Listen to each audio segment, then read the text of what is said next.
আপনারা এই গরুগুলো কিভাবে পালন করেন? গরুগুলো ছাইরা ছুইরা খাওয়াইতেছি আমাদের বর্ডার অঞ্চলে, সীমানার মধ্যে 0 পয়েন্টে। যে গরুগুলো যে এখানে পালন করতেছেন তাতে আপনাদের খরচটা কেমন হয়? খরচ আমাদের মোটামুটি দেশি গরুর জন্য কম, এমনি ছাইরা ছুইরা খাওয়াইতেছি, এতে আঙ্গুর বেশি একটা খরচও নাই। ফার্ম গরু পাললে সেগুলো খরচ বেশি হয়, আর দেশি গরুর জন্য আমরা যে ছাইরা খাওয়াইতেছি খরচ কম।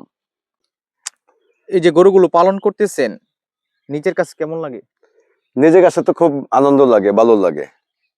আমাদের এই সব গরু নিয়েই আমাদের ভবিষ্যৎ, যে এটা আমাদের বিপদ রক্ষা করে, বিপদ উদ্ধার করে, আমরা চলতে পারি ওদেরকে।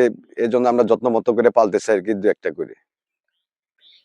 সকালে কয়টা দিয়ে গরু নিয়ে আসেন এখানে?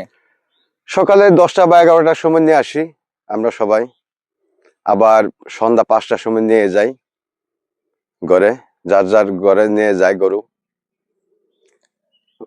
আপনাদের তো খরচ খুবই কম।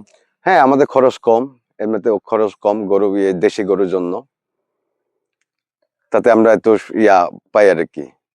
এই জায়গাগুলো বিলেং থাকা থেকে আমরা খাওয়াইতে পারি, তো পাহাড় জঙ্গল আছে বলে আমরা খাওয়াইতে পারি, এজন্য আমাদের খরচটা কম। লাভের পরিমাণটা কেমন? লাভের পরিমাণ হয় আমাদের বছরে কখনো কখনো 60,000, 70,000 বা 1 লাখ এরকম পাই।